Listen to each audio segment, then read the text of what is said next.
Hello పిల్లలు, ఇవాళ నేను మీకు చెప్పబోతున్న కథ రస్కిన్ బాండ్ రాసినటువంటి ద బ్లూ అంబరిల్లా. ఈయన ఎవరో మీకు గుర్తున్నదా? ఇతను రాసినటువంటి కథని మనం ఇదివరకే చెప్పుకున్నాం, ఎ స్పెషల్ ట్రీ. అవునా? ఆయన రాసిందే ఈ కథ కూడా. ఇంతకీ ఈయన ఎవరో గుర్తున్నారా? ప్రముఖ పిల్లల రచయిత. ఆంగ్లంలో రాశారు, ఇంగ్లీష్లో రాశారు, ఎన్నో పిల్లల కథలు రాశారు. అవునా? ఈయన చాలా ఫేమస్, వరల్డ్ ఫేమస్ కదా. అతను రాసిందే ఈ కథ కూడా.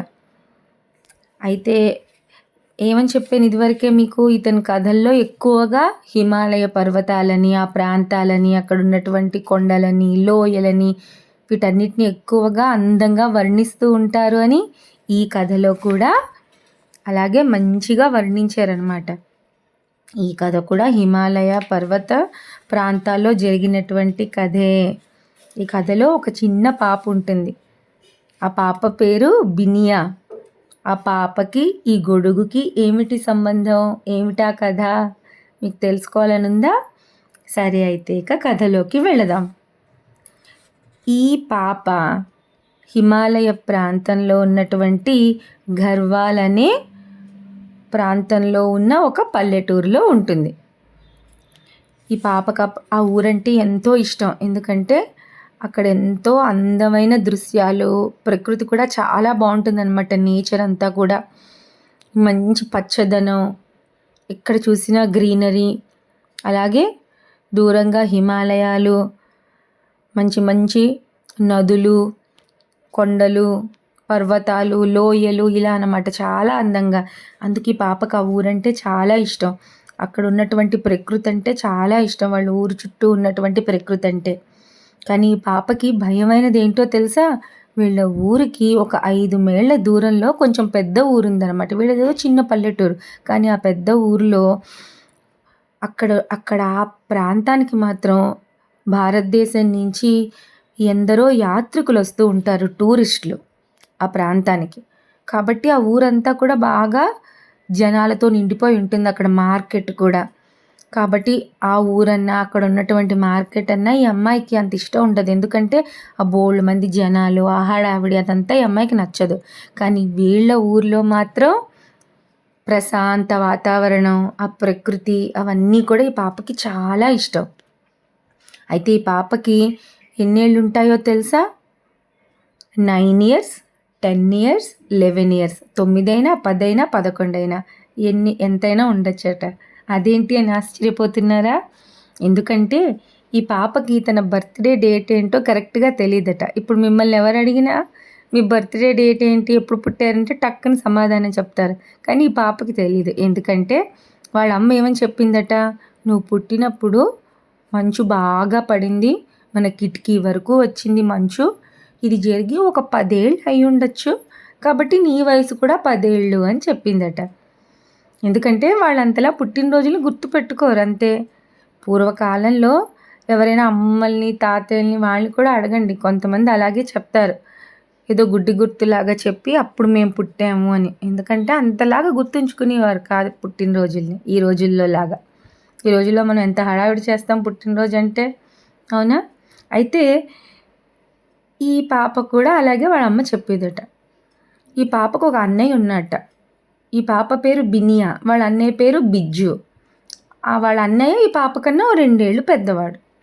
అయితే వీళ్ళ నాన్న పాపం ఈ పాప చిన్నప్పుడే చనిపోయాడు అనమాట. మరి ఎలాగ వీళ్ళు జీవితం అది అంటే, వీళ్ళకు చిన్న పొలం అది ఉన్నది. ఆ పొలంలో ఏవో కొన్ని కూరగాయలు అలాంటివి పండించుకుంటూ ఉండేవారు. అది వీళ్ళ వరకు వీళ్ళకి సరిపోయేది. పెద్దగా అమ్మడానికి ఏం మిగలకపోయినా వీళ్ళ వరకు వీళ్ళకి సరిపోయేది. ఆ పొలం మీద వచ్చేటువంటి ఆ కూరగాయలు వాటితోటి, ఇక వాళ్ళకు 2 ఆవులు ఉండేవి, నీళ్ళు అని, గోరి అని. కాబట్టి ఆవు పాలు ఇవన్నీ ఉండేవి. మొత్తానికి ఏదో వాళ్ళు సంతోషంగానే, ఆనందంగానే వాళ్ళ జీవితాన్ని వాళ్ళు సాగిస్తూ ఉంటారు. అయితే ఈ పాప రోజు ఏం చేస్తూ ఉంటుంది? ఈ ఆవులని రెండింటిని మేపడానికి తీసుకువెళ్తూ ఉంటుంది. ఈ బినియా అనే పాప ఈ నీలుని, ఈ గోరీని. అయితే ఒక్కసారి కూడా అలాగే ఒకరోజు అలాగే ఈ ఆవుని తీసుకెళ్తుంది. కొంతసేపు అయ్యాక ఆ నీలు అన్న ఆవు కనిపించదు, ఎక్కడికో వెళ్ళిపోతుంది అలా మేస్తూ. ఇక ఈ బినియ ఆ నీళ్ళుని వెతకడానికి వెళుతుంది. నీళ్ళు నీళ్ళు అని ఆవుని పిలుస్తూ. ఆవును వెతుకుతూ అలా అలా కొంచెం దూరంగా వెళ్ళిపోతుంది. కొంచెం దూరం వెళ్ళిన తర్వాత అక్కడ పాపకి ఎవరివో మాటలు, నవ్వులు వినిపిస్తాయి. ఎవరా అంటూ ఆ మాటలు వినిపించిన వైపు వెళ్తుంది. వెళ్తే అక్కడ చెట్లు చాటు నుంచి చూస్తుంది. అక్కడ దూరంగా ఒక గ్రాస్ ఫీల్డ్ లాంటిది ఉంటుంది. ఒక పచ్చిక బయలు. దాని మీద కొంతమంది ఒక తివాచీ లాంటిది పరిచి, అంటే ఒక మ్యాట్ లాంటిది వేసి ఒక ఇద్దరు ఆడవాళ్ళు, ఇద్దరు మగవాళ్ళు అక్కడ కూర్చొని ఉంటారు. అలాగే ఒక నలుగురు చిన్న పిల్లలు కూడా అక్కడ ఆడుకుంటూ ఉంటారు. బంతాట ఏదో ఆడుకుంటూ ఉంటారు. ఆ తివాచీ మీద కూడా రకరకాల తినుబండారాలు, అంటే ఓ స్వీట్లు, ఫ్రూట్స్, మంచి మంచి డిషెస్ అలాంటివన్నీ పెట్టుంటాయి. వాళ్ళు నవ్వుకుంటూ సరదాగా మాట్లాడుకుంటూ ఉంటారు. వాళ్ళని చూడగానే పాపకు అర్థమవుతుంది వీళ్ళెవరో ఇక్కడ వాళ్ళు కాదు, ఎవరో టూరిస్టులు, ఎవరో యాత్రికులు అని. సాధారణంగా యాత్రికులు ఎవరు ఇక్కడ వరకు రారనమాట. ఊరుందని చెప్పాను కదా, వీళ్ళ పల్లెటూరికి 5 మైళ్ళ దూరంలో ఒక ఊరు, ఎక్కువ అక్కడికి అందరూ వస్తారు. ఈసారి వీళ్ళెవరో ఇక్కడికి వరకు వచ్చారు. ఈ పాప కూడా ఇలాగ ఈ ఆవును వెతుక్కుంటూ కదా ఇలా ముందు వరకు వచ్చేసింది కొంచెం దూరంగా. వీళ్ళని చూసి ఆశ్చర్యంగా ఆగిపోయింది. ఎందుకంటే వాళ్ళు చాలా వాళ్ళ వేష భాష ఇవన్నీ కూడా కొంచెం వేరేగా ఉంటాయి కదా సాధారణంగా పట్టణంలో ఉన్న వాళ్ళకి. ఈ పాప కొండల్లోని ఉన్నది కాబట్టి ఇలాంటి మంచి మంచి బట్టలు వేసుకున్న వాళ్ళని చూడడం చాలా అరుదనమాట. కాబట్టి ఆ పిల్లల బట్టల్ని ఈ ఆడవాళ్ళు ఇద్దరు అందంగా తయారయ్యే వాళ్ళని ఆశ్చర్యంగా చూస్తూ అలా నిల్చుండిపోయిందిట. వాళ్ళ దగ్గర మంచి మంచి ఫుడ్ ఐటమ్స్ ఉన్నాయి కదా, తినుబండారాలు, వాటన్నిటి వైపు కూడా ఇలా చూస్తోందట. ఇలాగ మొత్తం చూస్తున్నప్పుడు ఆ పాప దృష్టిని ఒకటి ఆకర్షించింది. ఏంటో మీరు గెస్ట్ చేయగలరా? ఈ కథ దేని గురించి? బ్లూ అంబరిల్లా కదా. ఆ బ్లూ అంబరిల్లా అక్కడ తెరిచి ఉన్నదట. ఈ నీలం రంగు గొడుగు. ఆ గొడుగు ఈ పాప దృష్టిని ఆకర్షించిందిట. ఆ దూరం నుంచి చూడ్డానికి ఎలా ఉందిట, ఒక పెద్ద నీలం రంగు పువ్వు విచ్చుకొని ఉన్నట్టు ఉందిట.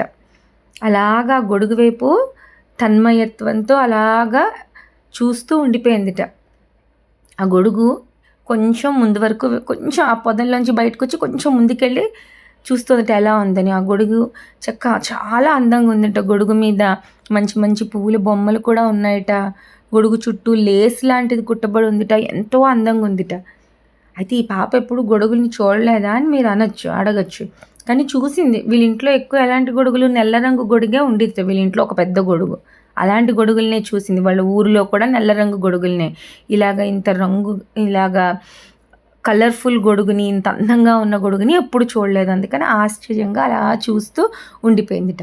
ఈలోపు ఈ పాప ఎప్పుడైతే పొదల్లోంచి బయటకు వచ్చి చూస్తూ అలా ఉండిపోయిందో వాళ్ళు కూడా ఈ పాపను చూశారట. ఎవరో కొండ జాతి పాపలా ఉన్నది, ఎవరో ఈ పాప ఇక్కడ ఉంటుందేమో అని వాళ్ళు ఈ పాపను ఆశ్చర్యంగా చూస్తున్నట్టు. ఎందుకంటే ఈ పాపకి వాళ్ళని చూడడం వల్ల ఆశ్చర్యం, అలాగే వాళ్ళకు కూడా ఈ పాపను చూడడం ఆశ్చర్యమే కదా. ఈ పాప కట్టు బొట్టు అవన్నీ వేరేగా ఉంటాయి కదా. ఈ పాపను దగ్గరికి పిలిచాట, ఈ పాప ఇలా రా అని. సాధారణంగా కొత్త వాళ్ళని చూస్తే ఈ పాప పారిపోతుంది. ఎవరైనా అలాగే కదా, కొత్త వాళ్ళ దగ్గరికి చిన్నపిల్లలు వెళ్ళరు కదా. కానీ ఈసారి మాత్రం పారిపోకుండా వాళ్ళు పిలవగానే వాళ్ళ వైపు మెల్లిగా నడుచుకుంటూ వెళ్ళిందిట. ఎందుకంటే ఆ పాపకు ఆ బ్లూ కలర్ అంబరిల్లా నచ్చింది కదా. బ్లూ అంబరిల్లా కొంచెం దగ్గరగా వెళ్తే ఆ అంబరిల్లాని ఇంకా దగ్గరగా చూడొచ్చు అన్న ఉద్దేశంతో ఆ గొడుగు వైపు చూస్తూ నడుచుకుంటూ వాళ్ళ దగ్గరికి వెళ్ళిందట. వెళ్ళగానే ఆ పాపని ఆ ఇద్దరు ఆడవాళ్ళు ఉన్నారు కదా, వాళ్ళు అడుగుతున్నట్టు, ఏంటి పాప నీ పేరేంటి, ఎక్కడుంటావు ఏంటి అనేవో అడుగుతున్నట్టు. కానీ ఈ పాపకు అవేం వినిపించటం లేదట. ఆ గొడుగు వైపే ఆశ్చర్యంగా చూస్తోందిట. అయితే ఈ పాప మెడలో ఒక పూసల దండ ఉంది. ఆ దండ చూడగానే ఆ ఇద్దరు ఆడవాళ్ళల్లో ఒక ఆవిడికి చాలా నచ్చిందట. ముఖ్యంగా ఎందుకు నచ్చిందంటే ఆ గొలుసుకి ఒక లాకెట్ లాగా ఒక చిరుత పులి గోరు కట్టబడి ఉంది. ఇప్పుడు పులిగోర్లు అలాంటివి కట్టుకుంటూ ఉంటారు కదా. అలాగే కొండవాళ్ళు కూడా సాధారణంగా ఇప్పుడు చూడండి, మనం కూడా రక్ష కోసం ఆంజనేయ స్వామి బిళ్ళలు అలాంటివి పిల్లల మెడల్లో కడతామా లేదా? మీరు కట్టుకుంటూ ఉంటారు కదా. అలాగే కొండవాళ్ళు కూడా, కొండ ప్రాంతంలో వాళ్ళు కూడా వాళ్ళకి రక్ష కోసం ఇలాగా ఈ పులిగోరులో, లేకపోతే చిరుత పులిగోరులో, లేకపోతే వెలుగుబంటి గోరులో కట్టుకుంటూ ఉంటారనమాట. అలాగే ఈ పాప పూసల దండలో కూడా ఈ చిరుత పులి గోరు ఉన్నదట. ఆ గోరు చూడగానే, ఆ గొలుసు అంతా చూడగానే ఆవిడకి చాలా నచ్చి ఈ గొలుసు మనకి ఇస్తుందేమో అడుగుదాం, పాపకి డబ్బులు ఏమైనా ఇద్దాము అని అనుకున్నట్ట. అనుకొని ఆ పాపని అడిగట్ట, పాప నీకు డబ్బులు ఇస్తావా, గొలుసు ఇస్తావా అని కొన్ని డబ్బులు ఇచ్చారట. ఆ పాప తల అడ్డంగా ఆడించిందట, ఊహు నేను ఇవ్వను అన్నట్లు. అయితే పాపకి పోనీ ఇంకా కొంచెం ఎక్కువ డబ్బులు ఇద్దాం అని చెప్పి ఇంకా ఎక్కువ డబ్బులు ఇస్తే ఆ పాప గొలుసునిలా పట్టుకొని ఊహు అని తల అడ్డంగా ఆడించిందట. అవునా, అయితే పోనీ నీకేం కావాలో అడుగు, నీకేం కావాలో ఇస్తాము అని చెప్పి ఆ ఫ్రూట్స్, స్వీట్స్ అవన్నీ ఉన్నాయి కదా, ఒకవేళ అవి ఏమైనా కావాలేమో అనుకొని వాటి వైపు కూడా చూపించట. పోనీ నీకు ఇంకా ఎక్కువ డబ్బులు కావాలా చెప్పు, ఇస్తామని. ఎందుకంటే ఈ పులిగోర్లు, చిరుతగోర్లు ఇలాంటివి అక్కడ మార్కెట్లో కొనుక్కోవాలన్నా వాళ్ళకి దొరకవు. ఈ వీళ్ళ దగ్గరే ఉంటాయి కాబట్టి ఈ పాపకి డబ్బులు ఇచ్చి తీసుకుందామని అనుకున్నారు. అయితే ఆ పాప నీకేం కావాలో అడుగు అని అన్నారు కదా, వాళ్ళు అలా అనేసరికి ఆ పాప ఏం చూపించింది, ఆశగా ఆ బ్లూ అంబరిల్లాని చూపించిందిట, ఆ నీలం రంగు గొడుగుని. వెంటనే ఈ గొలుసు అడిగింది కదా ఆవిడదే ఆ గొడుగు కూడా. ఆవిడ వెంటనే అందిట, నా గొడుగు కావాలా, నా బ్లూ అంబరిల్లా, నేను ఇవ్వను గాక ఇవ్వను, ఆ గొడుగు అంటే నాకు చాలా ఇష్టం, ఎంతో అందమైన గొడుగు అది, నేను ఇవ్వను అని అందిట. అంటే అప్పుడు ఆ మగవాళ్ళు ఉన్నారు కదా, వాళ్ళు ఆయన అన్నట్ట, మరి నీకు ఆ గోరు కావాలంటే మరి తప్పదు, ఆ పాప డబ్బులు ఇచ్చినా తీసుకోవడం లేదు కదా, నీకు గోరు కావాలంటే ఇవ్వు, లేకపోతే లేదు అని. ఇక సరే మరి ఏం చేస్తాం, ఆవిడకి ఇష్టం లేదు ఆ గొడుగును వదులుకోవడం, కానీ పులిగోరు కూడా కావాలి ఆవిడకి, ఆ చిరుత గోరు. కాబట్టి ఇంకా ఇష్టంగానే ఆ గొడుగుని ఆ పాపకి ఇస్తుంది, సరే నువ్వు తీసుకో అని. ఆ గొడుగు ఇలా అందగానే సంతోషంగా ఈ పాప కూడా ఏం చేస్తుంది, మెడలో ఉన్నటువంటి ఆ పూసల దండ తీసి ఈవిడి చేతిలో అందించేసి ఆ గొడుగు పట్టుకొని ఆనందంగా గెంతుకుంటూ అక్కడి నుంచి ఎంత సంతోషంగా, ఆకాశంలో పక్షులు ఎలా అయితే రివ్వున ఎగిరిపోతాయో అంత ఆనందంగా గొడుగు పట్టుకొని అక్కడి నుంచి గెంతుకుంటూ పరిగెట్టుకుంటూ వెళ్ళిపోతుంది. అసలు ఇంతకీ ఆ పాప దేనికోసం వచ్చింది, ఆవు గురించి కదా వెతుక్కుంటూ వచ్చింది, నీళ్ళు అనే ఆవు గురించి. ఈ నీలం రంగు గొడుగుని చూడగానే మొత్తం అంతా మర్చిపోయింది. ఆ గొడుగుని పట్టుకొని హాయిగా ఆనందంగా గెంతుకుంటూ అక్కడి నుంచి వెళ్ళిపోయింది. ఇంతకీ ఆ పాపకి ఆవు దొరికిందా, ఈ గొడుగు దొరికింది కదా, ఈ గొడుగుతో ఇంకా ఆ పాప తర్వాత ఏం చేసింది, ఈ నీలం రంగు గొడుగు ఆ పాప జీవితంలో ఎంత ఇంపార్టెంట్ అయిపోయింది, ఎంత ముఖ్యమైపోయింది, ఇంకా ఉన్నటువంటి కథ ఏంటి తెలుసుకుందామంటే రేపు నేను చెప్పబోయే కథని మీరు వినండి, ఓకేనా. ఇక్కడ వరకు ఇవాళ మనం కథని చెప్పుకొని ముగిద్దాం. మళ్ళీ రేపు చెప్పబోయే కథలో నెక్స్ట్ ఏం జరుగుతుంది అన్నది వినండి, ఓకేనా పిల్లలు. బాయ్.